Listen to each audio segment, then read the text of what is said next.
সংশোধিত ওয়াকফ আইন নিয়ে অশান্তির ঘটনায় রীতিমতো চর্চায় রয়েছে মুর্শিদাবাদ। কলকাতা হাইকোর্টের নির্দেশে উপদ্রুত এলাকায় কেন্দ্রীয় বাহিনী মোতায়েন করার পর পরিস্থিতি এখন কিছুটা নিয়ন্ত্রণে এসেছে, কিন্তু রাজনৈতিক তরজা তো থামছে না। শাসক দল তৃণমূল কংগ্রেসকে এই ইস্যুতে কোণঠাসা করতে ছাড়ছে না প্রধান বিরোধী দল বিজেপি থেকে শুরু করে কংগ্রেস ও সিপিএম।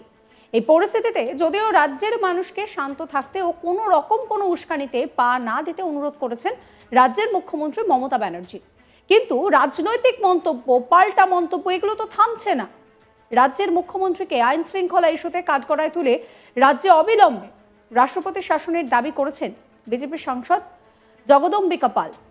তার নিশানায় স্পষ্টত মুখ্যমন্ত্রী মমতা ব্যানার্জি। তিনি বলেন যে পশ্চিমবঙ্গে যেভাবে হিংসার ঘটনা ঘটেছে তাতে দেখা যাচ্ছে যে মমতা ব্যানার্জির সরকারের সুরক্ষায় এই ঘটনা ঘটছে। সরকার যখন হিংসাকে উৎসাহিত করছে তখন জনগণকে কে রক্ষা করবে? মুখ্যমন্ত্রী বলেছেন যে তিনি ওয়াকফ আইন কার্যকর হতে দেবেন না। রাজ্য সরকার জনগণের অধিকার রক্ষা করতে না পারলে রাষ্ট্রপতি শাসন জারি করা উচিত।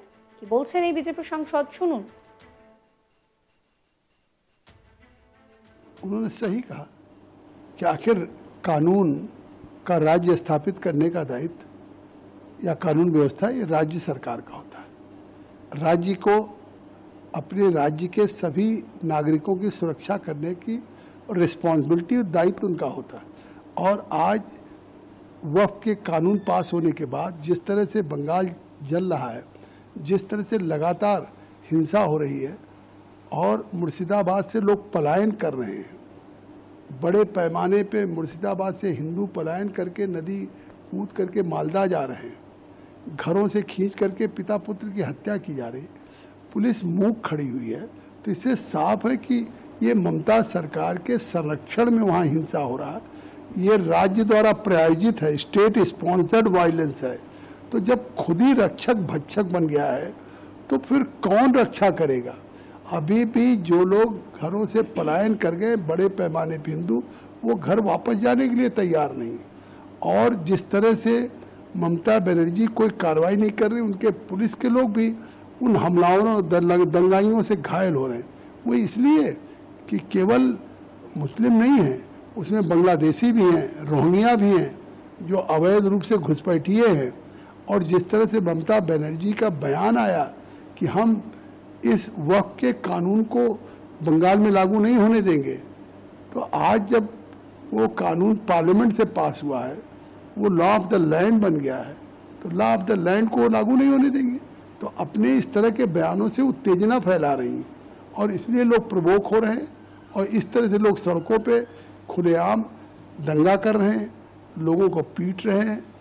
और हाईकोर्ट के आदेश के बाद तो पैरामिलिट्री फोर्सेज गई हैं, उन पे भी हमला हो रहा है। तो इसका मतलब वेस्ट बंगाल की पुलिस एकदम चुप है।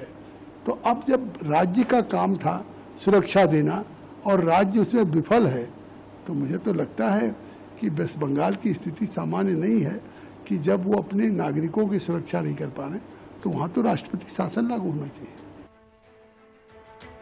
সংশোধিত ওয়াকফ আইন নিয়ে মুর্শিদাবাদের অশান্তির ঘটনা এখন কিন্তু রীতিমতো জাতীয় রাজনীতির বিষয় হয়ে দাঁড়াচ্ছে।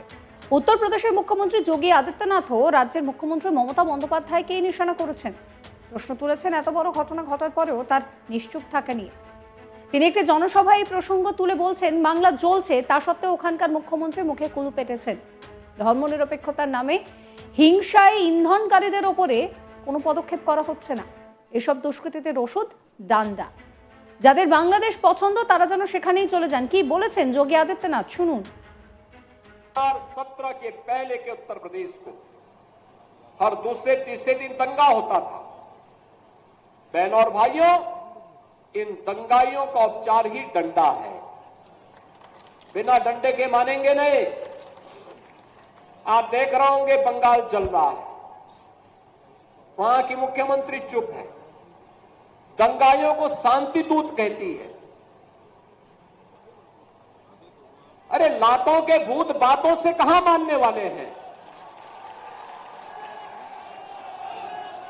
लेकिन सेकुलरिज्म के नाम पर इन लोगों ने दंगाइयों को दंगा करने की पूरी छूट दे रखी है। पूरा मुर्शिदाबाद पिछले एक सप्ताह से चल रहा है। सरकार मौन है। बहनों और भाइयों, इस प्रकार की अराजकता पे लगाम लगनी चाहिए और मैं धन्यवाद दूंगा इस बात के लिए वहां की माननीय न्यायालय को, जिन्होंने वहां पर केंद्रीय बलों की तैनाती करके वहां के अल्पसंख्यक हिंदुओं की सुरक्षा की व्यवस्था करने के लिए कदम उठाया है और आज केंद्रीय बल वहां पर तैनात है। आपने वहां की पीड़ा सुनी होगी। सब लोग मौन है। कांग्रेस मौन है मुर्शिदाबाद के दंगों पर, कांग्रेस मौन है, समाजवादी पार्टी मौन है, टीएमसी मौन है। वे धमकी पे धमकी दिए जा रहे हैं, समर्थन कर रहे हैं। बांग्लादेश के अंदर जो हुआ था उसका समर्थन कर रहे हैं बड़ी बेशर्मी के साथ। अगर उन्हें बांग्लादेश अच्छा लगता है तो उनको बांग्लादेश ही जाना चाहिए। क्यों भारत की धरती पर बोझा बने हुए हो? क्यों भारत की धरती पे बोझा बने हुए हो? हम आभारी हैं प्रधानमंत्री मोदी जी के और गृह मंत्री अमित शाह जी के, जिन्होंने वक्फ संशोधन अधिनियम को पारित करके गरीबों की जमीनों पर, सार्वजनिक जमीनों पर पड़ने वाली डकैती पर लगाम लगाने का काम इस अधिनियम, संशोधन अधिनियम के माध्यम से पारित किया है। প্রসঙ্গত এর আগে রবিবার 13 এপ্রিলও যোগী মুর্শিদাবাদ প্রসঙ্গে রাজ্যের মুখ্যমন্ত্রী মমতা ব্যানার্জিকে নিশানা করেছিলেন। মুর্শিদাবাদে হিন্দুদেরকে ঘর থেকে টেনে বের করে শেষ করা হচ্ছে, এই মন্তব্য করেছিলেন তিনি। তিনি আরো বলেছিলেন যে হিন্দু জমির ওপরে হিন্দুদেরই অধিকার সবার আগে, কিন্তু তাদেরকে জানে শেষ করে দেওয়া হচ্ছে। কি বলেছেন যোগী আদিত্যনাথ রবিবার, শুনুন।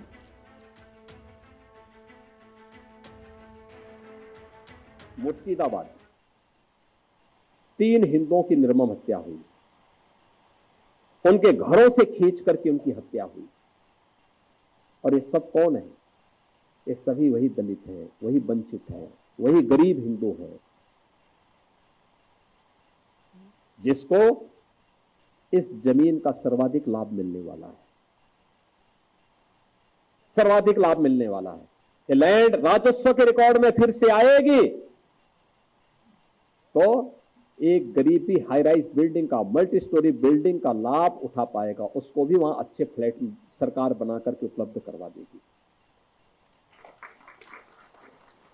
इन्हें भय है कि दलितों को, वंचितों को, गरीबों को अगर ये हाई राइज बिल्डिंग मिल जाएगी तो इनका तो वोट बैंक समाप्त हो जाएगा। ये गुमराह करने की इनकी राजनीति हमेशा के लिए समाप्त हो जाएगी। इसलिए लोग हिंसा भड़का रहे हैं, हिंसा का रास्ता अपना रहे हैं। आप देख रहे होंगे सिटीजनशिप अमेंडमेंट एक्ट पारित होने में जिसका लाभ सर्वाधिक पाकिस्तान, बांग्लादेश या अफगानिस्तान में जो वंचित हिंदू था। এই ভিডিও সম্পর্কে আপনাদের মতামত কমেন্ট করে জানাবেন। সমস্ত খবরের আপডেটের জন্য চ্যানেলটিকে সাবস্ক্রাইব করবেন, নোটিফিকেশন পেতে বেল আইকনে ক্লিক করবেন, ফলো করতে ভুলবেন না আজ তাক বাংলার হোয়াটসঅ্যাপ চ্যানেল।